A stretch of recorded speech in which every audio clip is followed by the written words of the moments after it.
First at 4, prosecutors say this former police officer ended up on the wrong side of the law. The charges he's facing this afternoon. Paula. Hi, Karen. I'm live in Taylor with new information on the Chelsea Small murder investigation. Police released this brand new photo. It tells a very chilling story, and we are with the family when they get the details. Also ahead, this man's home is the focus of an FBI search. His connection to President Trump and why the agents came to his house. Ben. Karen, dog days of summer just about done, but our stretch of beautiful weather is just getting started. See how long it lasts in our forecast right now. First at Live from downtown Detroit, Local 4 News First at 4 starts now. Good afternoon. I'm Karen Drew. First at 4, a former Harper Woods police officer facing several felony charges. 37-year-old Michael Lynch is charged with misconduct in office, possession of heroin, and 6 counts of larceny in a building. Lynch pled not guilty to all charges. Now, it is alleged Lynch stole various items from the Harper Woods Police Department property room back in February. He was given a $50,000 personal bond and will be drug tested twice a week. Livonia homeowners have filed suit against Ford Motor Company over contamination from a nearby transmission plant they say has leaked onto their properties. Over 130 residents say the chemicals from the plant have contaminated groundwater and soil in their neighborhood. The MDEQ sued Ford but settled for $45,000 and the promise to clean up those chemicals. But that's not enough for some homeowners. The test results came and we actually have vinyl chloride found on our home. And what that means is most likely I will not be able to refinance my home. Most likely I would have a hard time selling my home. To have them keep sending letters and notices to our home telling us that there is no impact to our health when they have no idea if there is or not. Ford has since issued the following statement saying it says, "We remain fully committed to protecting the environment. All community samples collected to date show no health risk to residents or drinking water. We have actively worked with the MDEQ and investigated the potential for groundwater contamination." First at 4, we are breaking new details in the murder of Chelsea Small. Take a look at this image. For the first time, we are showing you the weapon that killed the mother of 2 at a check cashing store in Taylor. This happened back in 2013, and now police say this is proof that this man walked into that store to kill. Let's bring in Paula Tutman. She is live in Taylor, releasing these new details. Paula. Hi, Karen. I've talked to several police officers who've seen the full surveillance video, and it is chilling. As you said, it proves this guy didn't go in to rob. He went in to kill. This case has gone cold, and so police are now releasing new details with the family's blessing. There is new life in the Small family. Puppy Putty, no, don't frown. Baby Braun, born July 3rd, the first new life in this family since Chelsea Small was murdered in cold blood at the Advance America check cashing shop in Taylor nearly 4 years ago. Today would have been Chelsea's 34th birthday, and police have given a gift of sorts to the family. New information they hope will help find the killer. The individual that committed this crime used a suppressor on the weapon. There was a silencer. November 12, 2013, this man walked casually into the Advance America that was on Telegraph Road, robotically and methodically, with coldness and callousness, shot Chelsea, who was working that day. For the first time, police acknowledge this, the silencer on the gun. That's why no one at nearby shops heard the shots. That's why they know he came in with the intent to kill, not rob, but to kill. It is news that shakes Chelsea's sister, Tiffany, who heard the news only moments after police told us. I just want them caught. The kids need the justice. It's all about the babies. You know, it's bad enough that they live their life without their mom on a day-to-day basis. I mean, she had nothing to do with any of this. Was he a pro or a hitman? Police don't know, but are certain that this is not the first time he is killed. This is not typically smash and grab robbery behavior. They believe his expertise and callousness means he's done this before. Was it someone made a mistake and that wasn't their intended target and there was a contract out on somebody else? Silencers are relatively rare, and this one is a long one, a very specific shape. He is an experienced weapon handler, perhaps with military experience. Debbie says on a day her daughter should have been holding her new nephew. On a day she feels great joy at new life. She is in deep pain over the murder of her Chelsea. I feel very strongly that he'll still be caught, and I believe that he'll get sloppy and he'll mess up. And I pray that it doesn't happen again. And that's why I ask the public, please view this tape again. Please don't hold it in no longer. Help this family heal and help get him off the streets before he does this to another family for whatever reason.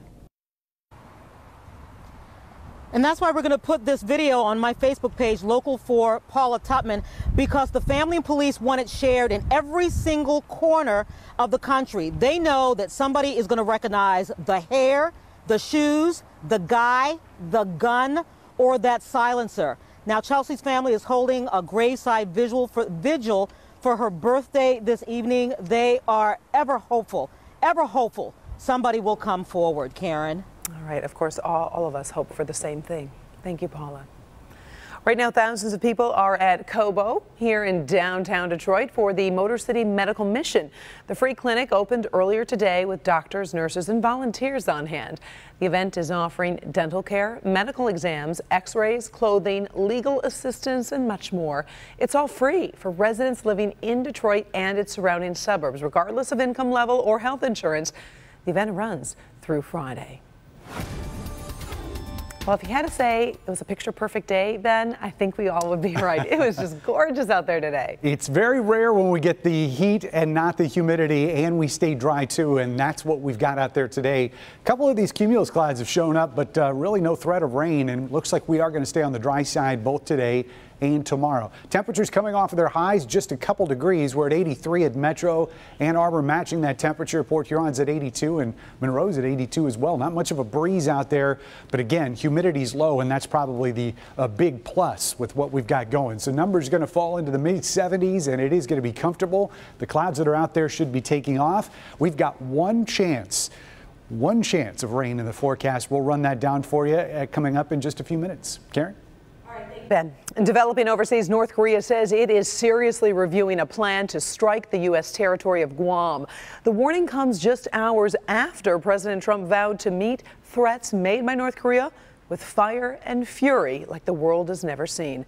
Kimberly Gill is in the newsroom this afternoon with how Washington is reacting to North Korea's latest message. Kim. Hi, Karen. Good afternoon. Defense Secretary James Mattis issued an ultimatum today to North Korea, saying the country risks destruction of its people if it does not stop its nuclear ambitions. U.S. officials now believe North Korea has the capability to put a nuclear weapon on a missile. China is calling both sides to stand down and to avoid escalating the situation with words or actions. But following the threat to Guam, President Trump again turned to Twitter. This morning he tweeted, quote, "My first order as president was to renovate and modernize our nuclear arsenal. It is now far stronger and more powerful than ever before. Hopefully we will never have to use this power, but there will never be a time that we are not the most powerful nation in the world," end quote. Now, despite the strong words, I should say, coming from North Korea, Secretary of State Rex Tillerson says he sees no imminent threat of an attack. I have no concerns about this particular rhetoric of the last few days. I think the president, again, as commander-in-chief, I think he felt it necessary to issue a very strong statement directly to North Korea.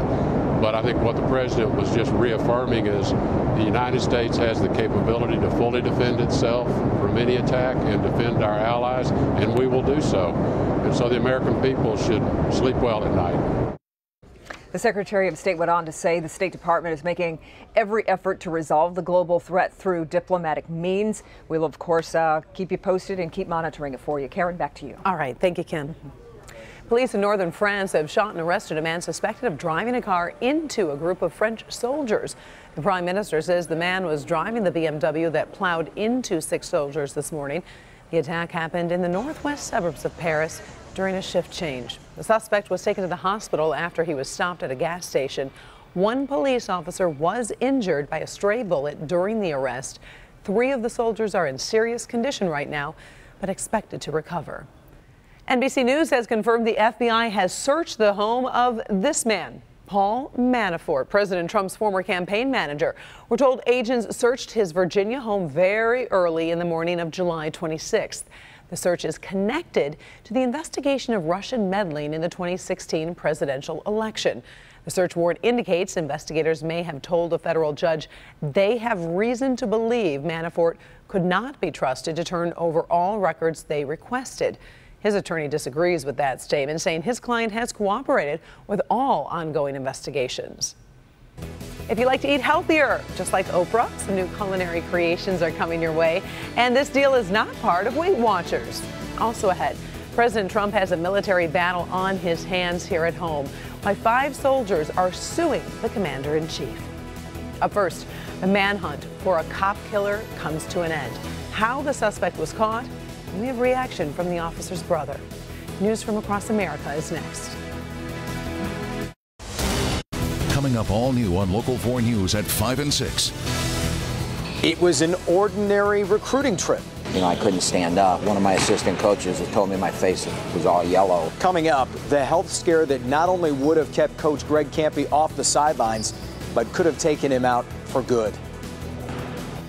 All right, thank you, Jason. First at 4 continues with a look at more of the top stories across America, including the arrest of a suspect in a police shooting. Let's take a look at that new mug shot of Ian McCarthy.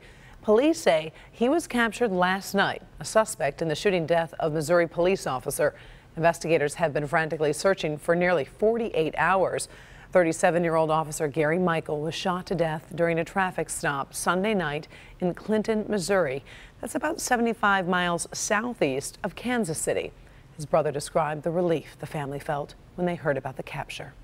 Got a text and then got a call, and then we were able to share some hugs, and our night changed a little bit, and we just wanted to say thank you.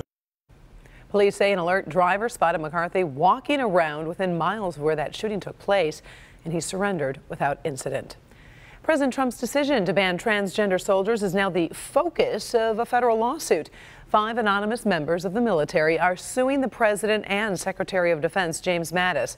Their attorneys say the soldiers have a combined 60 years of service. President Trump announced the ban on Twitter a few weeks ago, but it hasn't been implemented yet due to a lack of clear guidelines.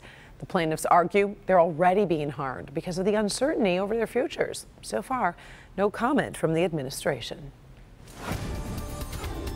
Ben is back, and you did say today was going to be pretty awesome. You were right. Darn near perfect out there, isn't it? It's so nice. Shades are going to be necessary for most of this upcoming forecast. So all right, we can handle that. Keep them around along with the sunscreen. Temperatures outside right now 83 at Metro, and again, we've already hit our high at 84, so we've come down just a bit. There are some clouds out there. They're not threatening. They just sort of look nice mixed up with the sunshine. That's about it. Dew points still working in our favor. Anytime we see those below 60 degrees in this time of year, we're doing okay. And that's the case here. In fact, really, we'll see a little bit of a spike along with our 1 rain chance as we head towards the end of the week. But generally, humidity is going to remain low to manageable throughout most of this forecast. Storm pins, looks like a little chipmunk trying to find the sunshine out there. I assume that's a chipmunk. I'm not up on my rodents, so I think that's what it is. Kind of small out there. But anyway, appreciate that shot on storm pins. We did have those clouds sort of flare up here in the afternoon, and you can see them on the visible satellite. Those are a little bit more evident there in the western sections of our area, but we will be seeing these clouds fade out as sunset approaches. And we're in for a mostly clear night. Not going to see quite as cool temperatures as what we've been used to in the couple days past, but probably right around average for this time of year. Notice that we are not going to see a whole lot in the way of moisture until we get into Friday. 2 rounds that we're going to be watching. First, very early Friday, and this could be a little bit before sunrise. Showers, maybe a rumble of thunder hanging around, but this is not the best chance. We will see a more widespread shot with that cold front that comes through in the afternoon on Friday.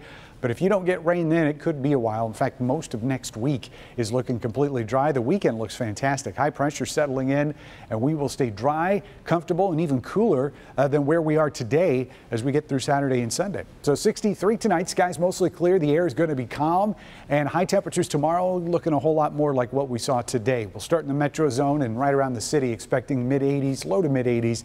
With the cloud cover, we're expecting a little bit higher, a little bit more cloud cover tomorrow than what we've got out there today. Mid-80s in our south zone for both Lenawee and Monroe counties. West zone temperatures are going to be in the low to mid-80s here, anywhere between 82 in Flint and 84 down in Manchester. And north zone temperatures mostly 80s, maybe a couple 70s up here in Sanilac County, but generally pretty nice summer weather for this time in August. And notice once we get past Friday, it is all dry all the way through Wednesday of next week. Temperatures take a little bit of a dip here. We say a little bit, only to 79, and then back up into the mid-80s by Wednesday, but a whole lot of sunshine outside of those 2 chances of rain there on Friday. Karen? Oprah wants you to eat healthier, while another company is hoping to tempt your sweet tooth during the solar eclipse. We've got those trending stories coming up next. Up first, politicians on social media. A new lawsuit could change the playbook for how they interact with the public. But first, as we go to break, you can take a look at the screen and you will see how the markets have closed for the day. And as you can see, the Dow down today, NASDAQ down, and S&P 500 down as well.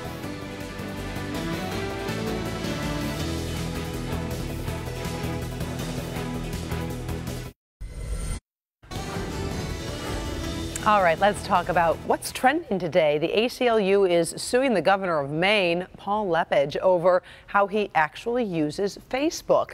The civil rights group argues if the governor is using Facebook to conduct government business, well, then he should not be allowed to block voters who disagree with him. 2 women say they were blocked after respectfully disagreeing with the governor. This is a pretty big issue as more politicians use social media. The courts will need to decide if voters have a constitutional right to respond.